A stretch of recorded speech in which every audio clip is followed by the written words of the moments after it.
cloud. Thank you. Now I'm just going to mute people. Okay, so we are going to begin with chapter 19, verse 9. This is a few psukim. We're backtracking like a few psukim, but just to get back in full context. So what last occurred was Rav Shakeh, who's this major general of the nation of Ashur, comes and he's ready to wage war on Chizkiah in Yerushalayim, and it's very frightening. And Rav Shakeh speaks in a very threatening way.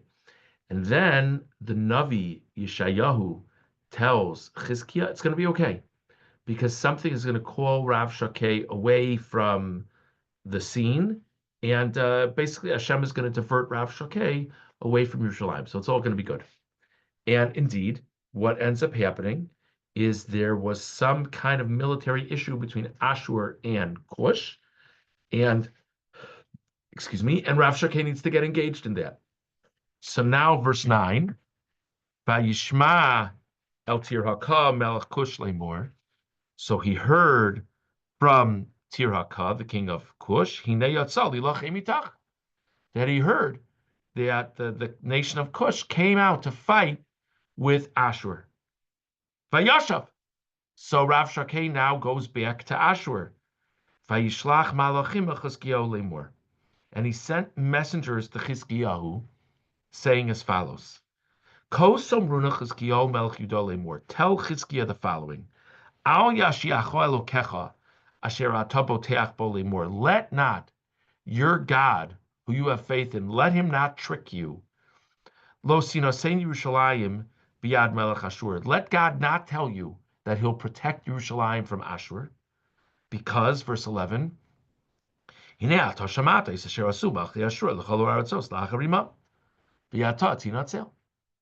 behold, you've heard that which the kings of Ashur have done to all these different nations, all these different lands, and conquered them. And you think, you little old, Yehuda and Yerushalayim, you think you're going to be saved? You think your God is going to save you from us? Really? Verse 12, Hayitzilu osam Elohei hagoyim asher shichasu avosayis gozan v'yascharan v'retzef uvnei eden asher b'sal hashar. Have the other gods of the other nations helped against our mighty army? You don't stand a chance. 13, Ayom melech Hamas u'melech Arpad u'melech la'ir Svarvoyim hina ve'iva.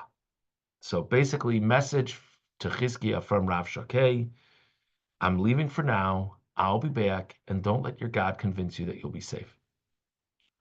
Okay, everybody good? That's where we left off. Any questions or comments before we get started? Okay, verse 14. Vayikach Chizkiyahu es hasfarim miad hamalachim vayikra'em. So presumably these were messages sent in scrolls. So Chizkiah took the scrolls that had been sent, that had been brought by the messengers, and he read them. Vayal Beis Hashem, he went to the Beis HaMikdash. Vayifrseu Chizkiyahu Livnei Hashem. And Chizkiyahu spread out these documents before Hashem in the Beis HaMikdash. It seems these were multiple documents that all said the same thing. It seems to be what the deal is, like multiple scrolls. So the Radak says either the pshat is he took one of these scrolls and like spread it out, or he took all the different scrolls and laid them out. Verse 15. Vayispalel Chizkiyahu lifnei Hashem vayomar. Chizkiyahu davened before Hashem, and he said, Hashem Elokei Yisrael, Yoshev Akruvim. Hashem, the God of Israel, the one who resides over the Kruvim of the Aron. And by the way, the Ralbag just points out that the reason he's called here the God of Israel is because Chizkiyahu is emphasizing that we believe that Hashem has great oversight over the Jewish people. He has oversight over the whole world, but he pays unique attention to the Jewish people. Atahu Elokim levadcha. You are God alone. L'chol mamlechos haaretz, for all the kingdoms of the land. Hato asisa sashamayim v'saaretz. You created heaven and earth. All of it is from you. Ralbag says that the reason he's emphasizing he created heaven and earth is there are people who serve and worship, stars and planets, etc. So you created all of it. It's silly for them to worship other things. Verse 16, still Chizkiah speaking. Hatei Hashem oznecho shama. God, tilt your ear and listen. P'kach Hashem einecho re'eh. Open your eyes, Hashem, and see. Ushma, eis divrei Sancherev. Hear the words of Sancherev. Asher shalacho, that he sent these words. Charef Elokim Chai. Sancherev sends these terribly disrespectful messages about you, Hashem. Verse 17. Amnam Hashem. But Hashem, Charivu Malchei Ashur's Hagoyim v'Yasartzam. These kings of Ashur, Sancherev and his predecessors, have destroyed various nations and lands. Verse 18. V'nasnu es Eloheihem ba'esh. And they successfully burnt the idols of various other nations. Ki lo Elohim heima. The reason why they burnt the idols of other nations is because these idols are not gods. Ki ma'aseh yedei adam. They are the creations of people. Eitz va'evan. Wood, stone, vayabdum. And Ashur destroyed these different things. Verse 19. V'yato Hashem Elokeinu. And now Hashem our God. Hoshienu na miyado. Please save us from his hand. V'yedu kol mamlechos haaretz. Let all the kingdoms of the land know. Ki ato Hashem Elokim levadecha. You are Hashem alone.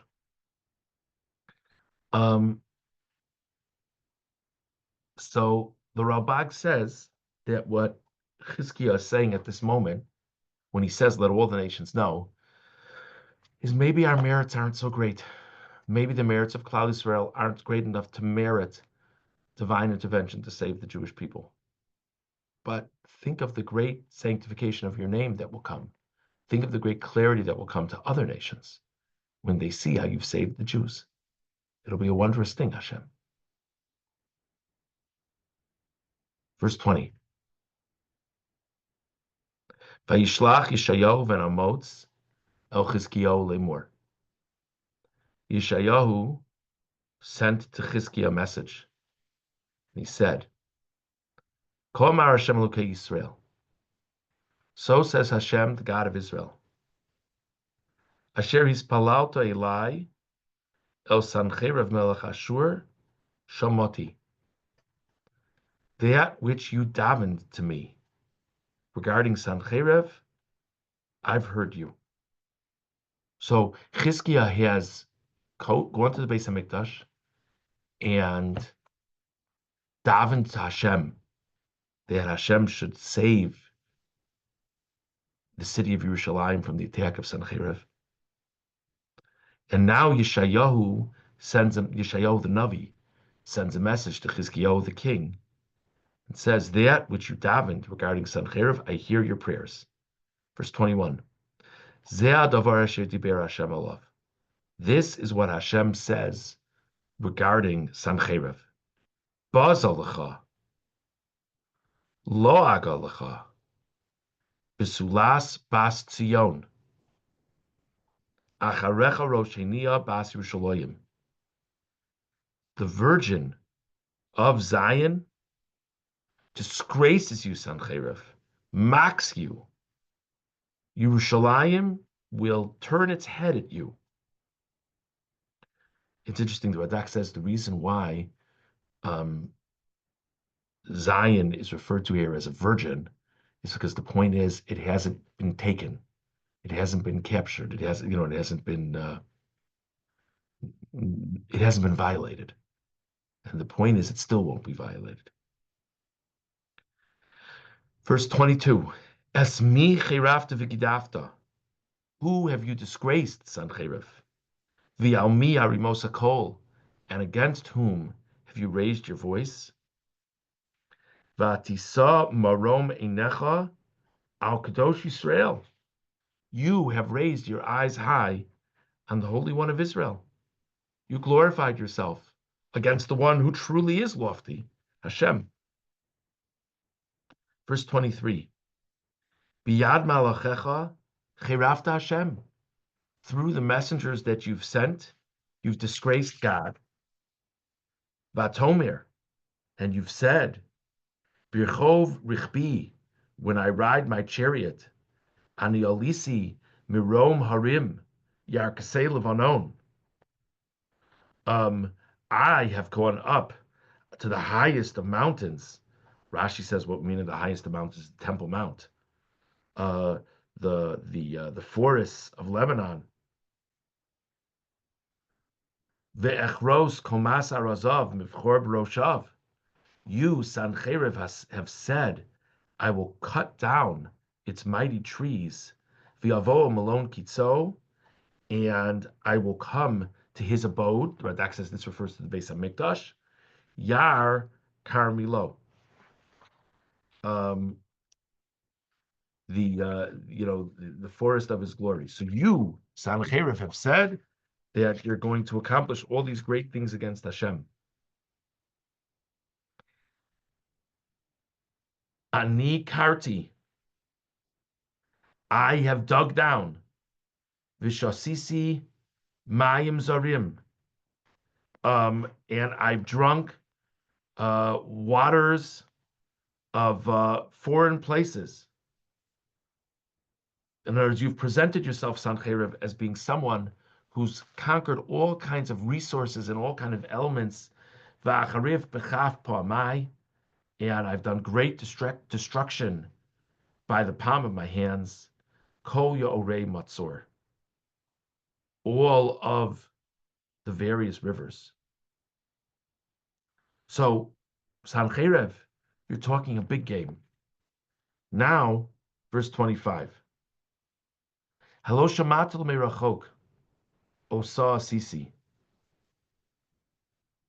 The Radak says that, and this is now Hashem responding, that you heard from a distance that what you've heard of is what I said would happen. I made a decree that different nations would be destroyed. You're just following through on my decree.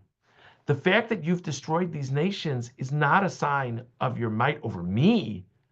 The fact that you've destroyed these nations is a sign that what I decreed would happen is occurring, and you just happen to be the pawn.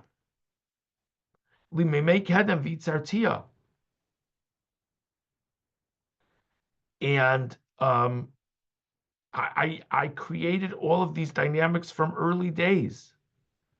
Atoa haveosia. Now I have brought it. Usihi lashos galim nitzim arim betsuros.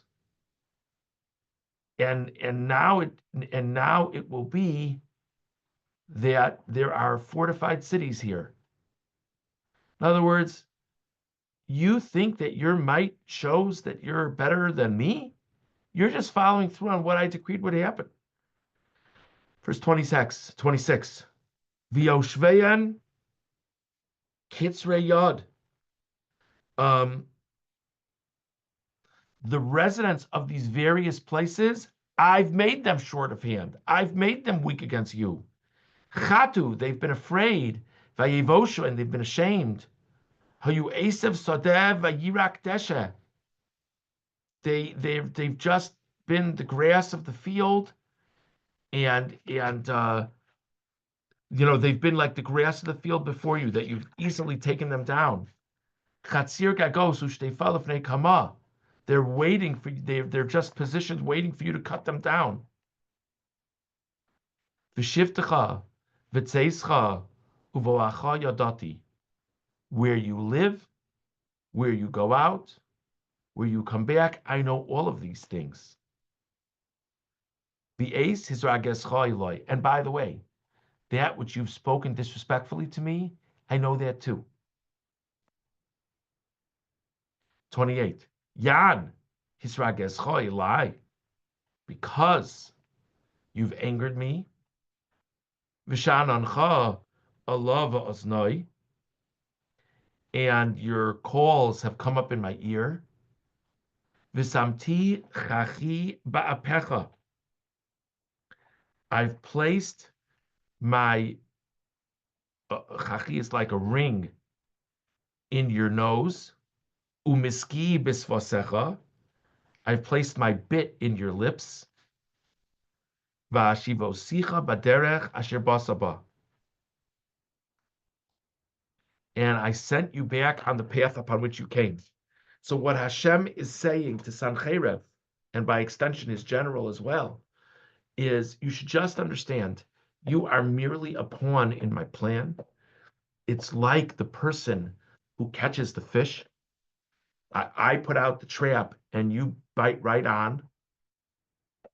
You're my servant, and I've sent you back on the path upon which you came. The Radak said that's a very significant reference because, as we know what happened is that Rav Shakeh came, and Rav Shakeh was planning on attacking Yerushalayim, and then all of a sudden he had to turn around because something was going on in terms of defending Ashur.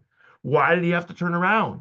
Hashem is saying he had to turn around. He's saying this all through Yeshayahu. Hashem is saying he had to turn around because I sent him back.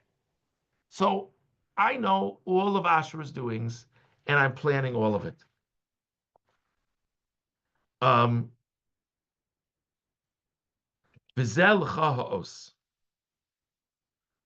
But remember, all of these words are not being said. They're being said regarding Ashur, but they're not being said to Ashur. They're being said to Chizkiah. Yeshayahu the Navi is coming and making a report to Chizkiah. This is the sign that all that I'm telling you is going to come true, that it's all going to be okay. Achol Hashana Safiach. This year, even though there's not really appropriate time to plant the crops this year because things have been so terrifying because of Ashur, you'll still eat all right this year. Uvashano Ashinis, and next year, Sochish. Sochish means that there'll be crops for you to eat next year. Uvashano Ashlishis Ziru Vikitzru. And in the third year, you'll be able to plant and harvest normally. And you'll plant vineyards, and you'll eat the fruits of the vineyards. Now, the Radak just points out that there's a very glaring point here. He says you're going to be okay the next 3 years. The first 2 years, it's going to be surprising that you're okay because you're not going to have the normal time and ability to deal with the crops that you normally would. And the next year, the third year, you're going to really have the ability to plant as you normally would like. But then he stops talking. He doesn't talk about a fourth year. So the Radak says that the implication is in the fourth year, it's not going to be so simple anymore. The enemy is going to return. But you will see, as this plays out, you will see that each year it's happening exactly as I predicted. Verse 30. V'yasfa pleitas beis Yudah hanishara shoresh lamata. The remnant of Yehuda will still have roots below. V'yasaf ri lamala. And they'll bear fruits above. In other words, the roots of Yehuda will go below ground, so to say. It won't be so apparent. but the fruits will sprout. It's going to be okay. Verse 31. Ki Yerushalayim tetzei sheiris. There will still be a remnant coming from Yerushalayim. Ufleita mehar Tzion. And remainders will still exist from the mountain of Zion. Kinas Hashem tzvakos tasezos. This will be the wrath of Hashem. It's going to turn out okay, however shocking that may be.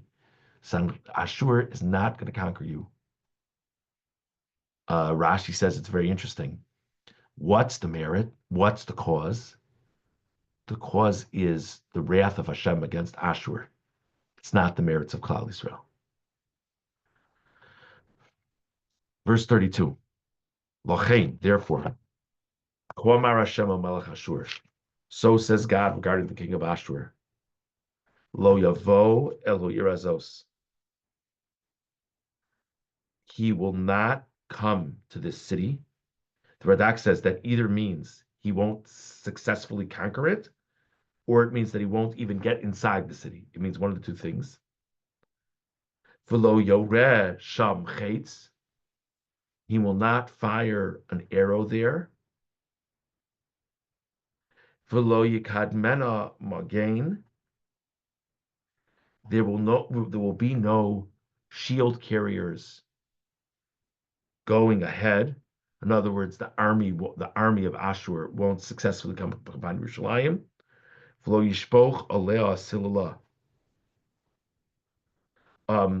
It was normal to it was normal to create mounds of dirt, like mini hills, as part of the siege, to be able to sort of fire above the walls of a city. But they're not going to do that. It's not going to be successful. 33, Baderech asher yavo ba yashuv. The path upon which Sancheiriv comes to attack Yerushalayim, he's going to return down that very same path. V'il ha'ir azos lo yavo. And he won't come back to this city. Nu'um Hashem. So says Hashem. Verse 34. V'gano si elo ir azos lahoshiyah. I will protect this city, the city of Yerushalayim. I will save the city of Yerushalayim.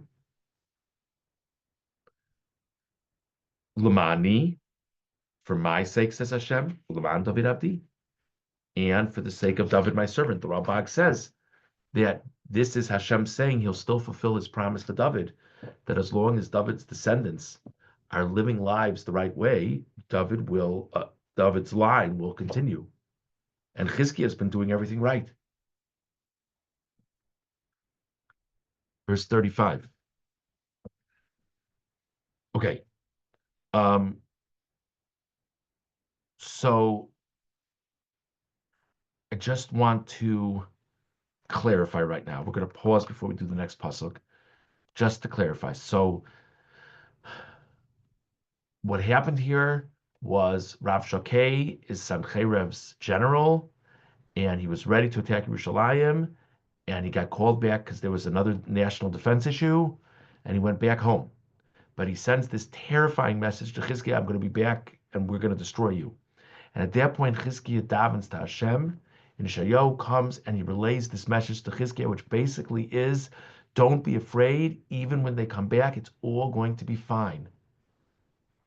Now, presumably, this next pasuk is 4 years later, or in the 4th year, maybe 3+ years later. If you remember that we had said that it's all going to be fine for the coming years. But the day comes where Sancheiriv returns. Now, verse 35. Vayhi balaylahu, and it was on that night. Which night is it? This is a very famous idea. Some of you might have heard this before. This is so amazing to think about. It was Pesach night. That night was Seder night. Can you imagine?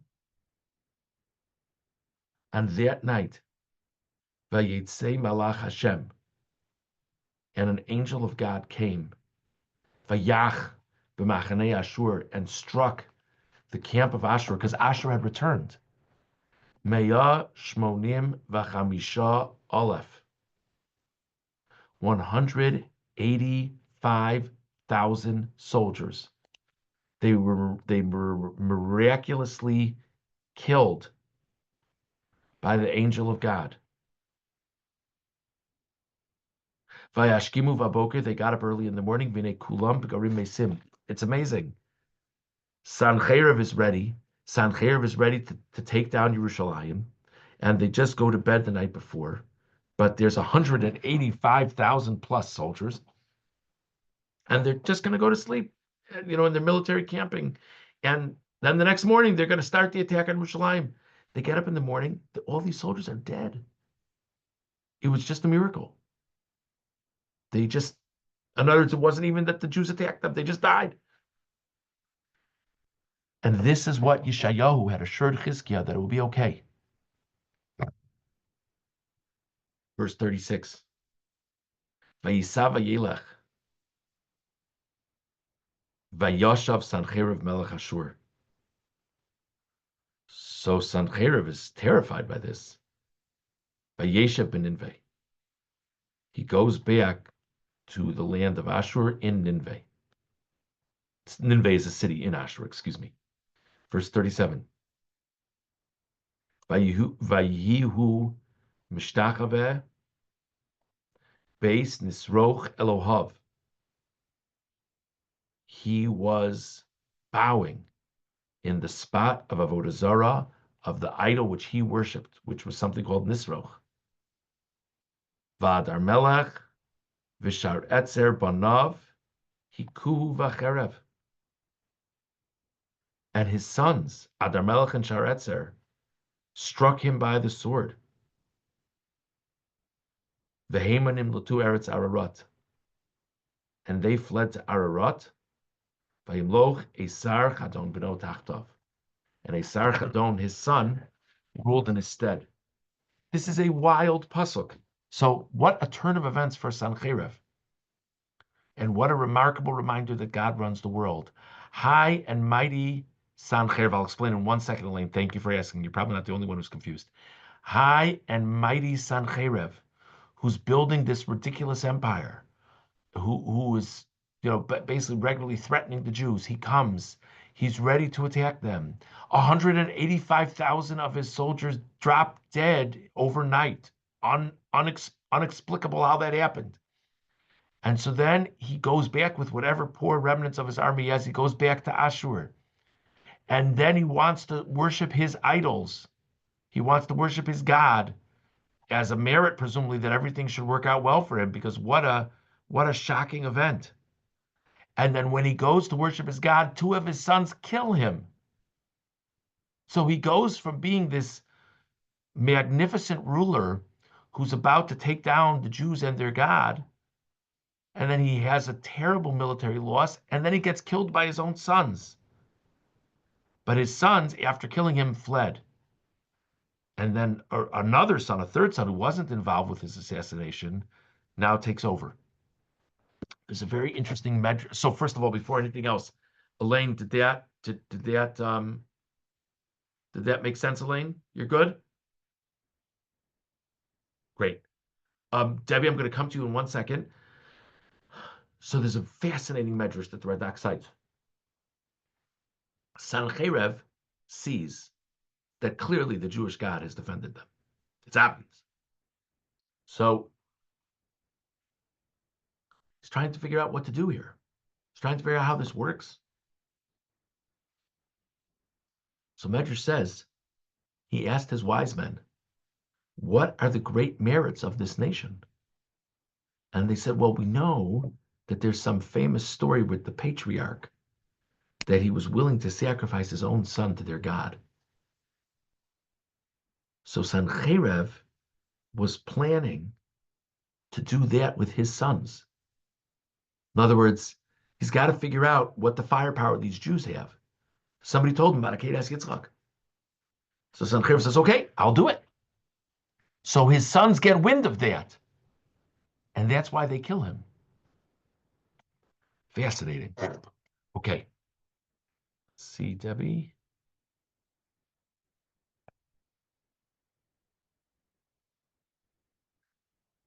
Don't know. I don't know what the ages are. I would have assumed that these are his two older sons who assassinated him, but I don't really have a basis for It that. just it just is a little odd that two kill and run away and the other one becomes the king, right? And we don't seem to know anything about them Right. except that.